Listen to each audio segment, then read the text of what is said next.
Merced College. The funds that are donated as a part of this agreement will go back into our agriculture program. And I have enjoyed getting to know Mr. Kalin. I think that he has said it best when he says he considers Merced College to be the foundation of education here as it relates to students going into education as well as studying agriculture. And he wants to support our programs, and he has many, many ideas how he can continue to support and provide additional funds. And I believe him when he says this is the beginning of many great things as it relates to donations. So publicly, congratulations to the Merced College Foundation, and it's my recommendation to the board that you approve this farm license agreement. Thank you for that. Any questions or comments by the board or a motion? I so move that we accept it. And I second Okay, we have a motion by Trustee Upton and a second by Trustee Ochoa. Trustee Ochoa, did you have a comment? I do. When I read through this agreement, I came across a lot of questions and concerns, and I created a list of 6 questions and concerns that I had that, by the way, have all been answered. And as much as I tried to get through all of it as best as I could, there was a lot going on with approving 19 tenured new faculty. But I do appreciate the fact that my questions were addressed. And like I said, I am speaking in favor of this motion, and I'm excited about it. I think it's going to be great for our college and our foundation. I can definitely see our, we already have the I believe the number one ag mechanized program in the state. Is that correct? Am I correct? Absolutely. Absolutely. Thumbs up in the back. So I can see, bright things ahead for our district. And thank you, Jill Cunningham, for working so hard on this. Any other questions or comments?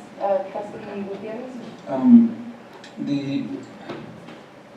The in-kind type of, can you elaborate a little bit more on that? Yeah, there was a discussion about how to best approach this. We worked with our legal counsel on the language there. There were 2 trains of thought as it related to how to do this. So one was the donor would give money to the foundation, we create an escrow account, and then he would bill us as he puts in trees and labor force and fertilizer and water and equipment, whatever it might be. Or we could do the in-kind contribution, which means he invests all that into our property, and that's considered in-kind. You'll see throughout the agreement that we consider it an in-kind contribution. Ultimately, though, as a license agreement, that's up to him and the IRS and him doing his own taxes. So we did not take a stance on that.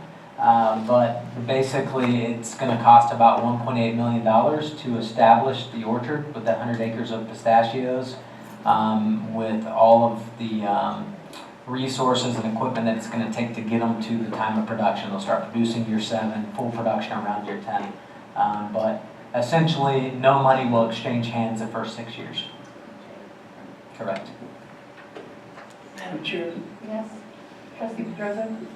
question for Dr. Fratelli. So, in the past, was that, I know exactly where that is, it's in my backyard, where the craft ranch is, but who's farmed that in the past, or has it just been idle, or? I defer to Joe, but we've had various leases with that property. We currently have it leased out. The lease ends at the end of this year. And so right now it's being leased. Do you know who it's being leased by? I believe that's Seth Brasso. I think he's the one that's at Craft Ranch, Seth Brasso. I don't see Brian Tassi here, but I think right now it's alfalfa, hay, it's some row crops. Yeah. So there's no trees on the land right now. And then so on the, and I have no problem with this whatsoever, I'm just asking some questions. Sure. So for property taxes, and who covers that, or because this is a a school institution, or is that, you don't pay taxes on that, or how does that work? Joe, you want to talk about the tax piece in general on the land? Being a public entity? So right now, because we don't, since we're leasing the property, there are property taxes Right. that are assessed on it. I believe the current agreement with Rosso, the district is responsible for paying the taxes.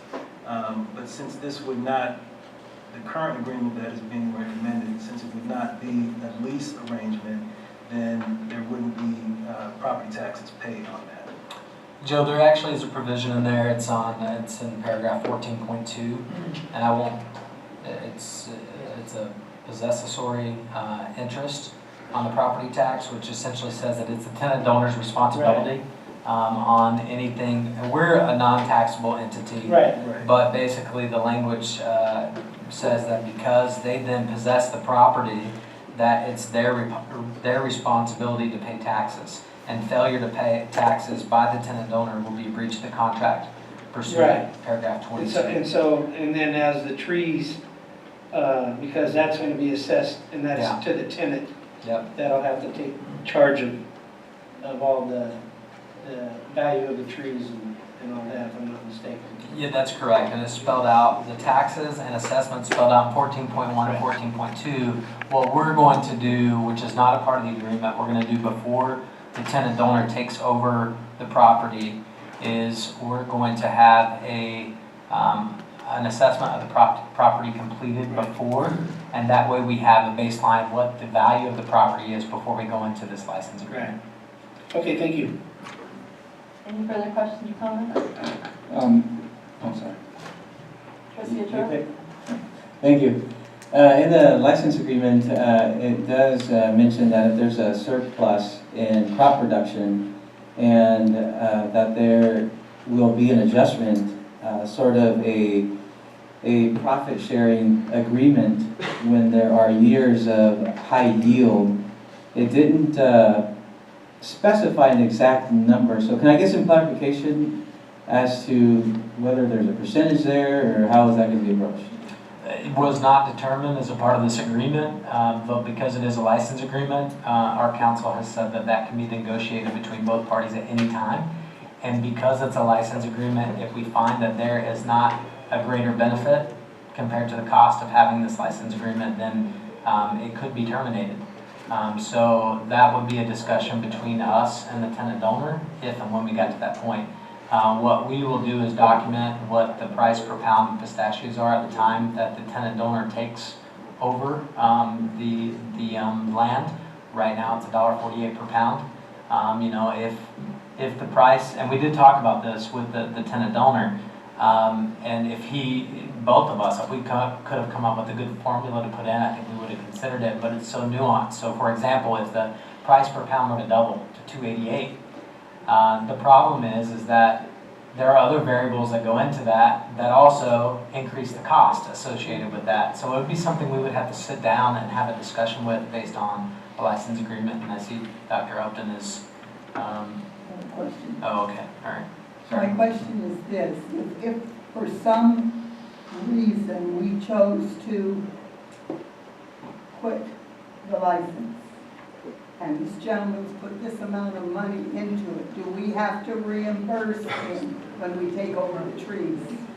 Yeah, we do. So that could be $1 million or $2 million at some point if we chose to do that. That's correct. So first of all, in this agreement, it states that you as a board could not arbitrarily cancel the agreement. So you couldn't just do it because, for what, you couldn't just come on and say, I don't like this guy, we've had a personal past and therefore I want to cancel it. What we would have to do again is run a cost-benefit analysis to the district and have a substantive reason as to why you would want to cancel the agreement.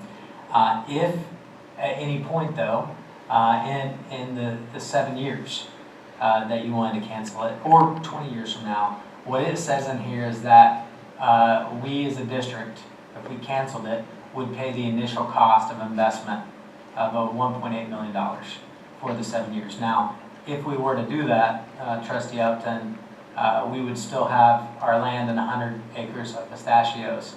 And so if we were to go down that path, then certainly we would, yes, we would have to pay those dollars, but we would still own our land, and the value of our land, I would assume, would be much greater. But yes, that was discussed, and that was actually a concern of the donor, the tenant donor. You know, if I go down this path and 5 years from now I have, you know, a different board sitting up there, or a board that decides they want to do something different, what if they just come along and cancel it because it's a license agreement? And that's where we talked to our attorney and did, one, it can't be arbitrary, and two, we understand you're putting in an initial investment. And he said, look, I would not want this to be a negative thing, so if that were to happen, I would just want my initial money back, I would walk away, and that would be it. So, I believe that's in section 11.11, by the way. Trustee Gutierrez, do you have a comment? A couple of things. Item 15 is the insurance segment of it, which requires them to have $1 million liability and $2 million aggregate. Maybe consider a $2 million with a $4 million aggregate. That shouldn't cost that much more. And then the second thing is, when they maybe plant the trees, maybe have some kind of a little ceremony at the farm. I don't even know where it's at. We'll take it right out there. Yeah, maybe do a little groundbreaking or something, I don't know. Yeah. And then one last thing. And once we're really good at this, Joel, at doing these kind of agreements, we have 100 acres over in the Alliance, right? That's correct. I've already been thinking about it. All right, good job. I'm on Good it. job. You're on it. All right. That's it. Thank Any you. further comments? Yes, Trustee Ochoa? Thank you, President Ramirez. I really like your suggestion, Trustee Gutierrez, about having, you know, some kind of ceremony out there when this is finalized. But I also see this as an excellent educational opportunity for our students here at Merced College. So has there been any discussion as to how to incorporate this as a learning experience for our students Yes, in in this fact, process? yeah, in fact, that's one of the things that the tenant donor is hoping for, that this will remain a land lab, a place where students can learn production practices. That was his hope. And so it's in the contract that this remains an academic lab for our agricultural students. We have met with our agricultural faculty and talked to them about the tenant donor's desire. He would love to have interns. He would love to have classes out there as they do production, planting, harvesting, spraying. He wants to come alongside of our agricultural program and make it an educational opportunity, and you'll see that reference throughout the agreement as well. Trustee Mendoza? Yeah, I had a question. After the term, I know I understand it's 30 years, correct? We have an option, right? An option. Well, after that, the statutes going to stay for with the college, correct? That's correct, and I'm actually glad you brought up the term. So the first 7 years is kind of the non-production preparation years, then 30 years is the agreement. At that point, we can renegotiate the contract. As you will see, the donor has said that he'll commit right now that if we decide to extend it, that he'll donate $300,000 a year for 10 years. So that'd be an additional $3 million. Of course, that would be something that So it'll be 40 years. if you all decide, I mean, whoever's sitting at this dais, in 30 Mario is here. years. Even I probably won't be here sitting at the dais in 37 years. I hope I'm not sitting up here in 37 years. I hope I'm alive, but not sitting at the dais. But yes, it will remain ours, and that's the other advantageous piece of this. We'll have 100 acres of full producing pistachios, and this will be a gift that keeps on giving for many generations and many future leaders of this community college. And whoever is sitting up here is gonna have to make sure we have the management out there that knows how to take care of it. Agreed. I'll leave a note in my office. Yes. Anything left? Okay, well, he'll probably, go ahead. I move to approve the MC Foundation Great Project called the farm license agreement. So we already have a motion in a second. Well, I want to second it again. Okay. Thank you, Sue. Darn it. We got I didn't realize we'd already done that. Gosh, so much discussion. So there's one thing that a few things I want to say. So I've been kind of quiet on this item. One of the reasons that I have permission to say all this is Raj Kalin is a good friend of mine, and he's a client of mine. And he is, I know him and his family to be excellent people. He is also an excellent business person. He's built his life and his family in Merced. I've helped advise him on contracts on other leases. I have not touched this lease either on behalf of the college, for, against, or for Raj. He understood from the very beginning that there had to be this division. He knows that, you know, my loyalty professionally is to him as a client, but my loyalty as the board is to the college, so he's left me completely out of this. Having said that, I told President Patelli and Jill Cunningham early on that Raj and his family are straight players. They don't try to be sneaky here and dodge some stuff here. They're people that I know to be fair, and when they're looking at this at the college, they're looking at it as a gift, and they're also looking at it as an investment. Not only an investment for them and their partnership, but for Merced College. I had mentioned to him a couple times that that the insight that he's developed is he's very astute when it comes to these types of business matters. And I thought that he would have great insight, you know, for educational stuff here at the college. And he's got a growing family. His oldest is in high school.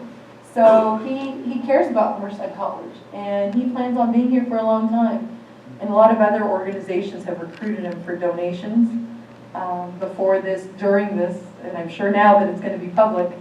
But he has told me the same thing he told Chris, that, you know, I mean, that a house can be beautiful, but if the foundation's not sturdy, then that house is in jeopardy. And he says that he sees Merced College as the foundation of a great house. And so I think that what we're building here is a nice relationship. I intend to abstain from this vote because of my professional relationship from him, but I can tell you that I have no reservations in saying that Mr. Kalin is a straightforward person. And if I thought that, you know, because sometimes I get shady clients, he's not one of them. But if this was someone that was shady, I would have told Chris and Jill early on just to be extra careful. But I'll be abstaining, but for professional reasons. And so Mr. Kalin is very excited about being able to make this public. He texted me yesterday, he texted me today, I texted him today too. So I can tell you that his family is honored by being able to partnership with Merced College. So with that, I will ask for any further discussion on this item. Seeing none, I'll ask for questions or comments by members of the public. Okay, at this time, we'll call for the vote. Trustee Lemus, what is your vote? Aye. Okay, thank you for that.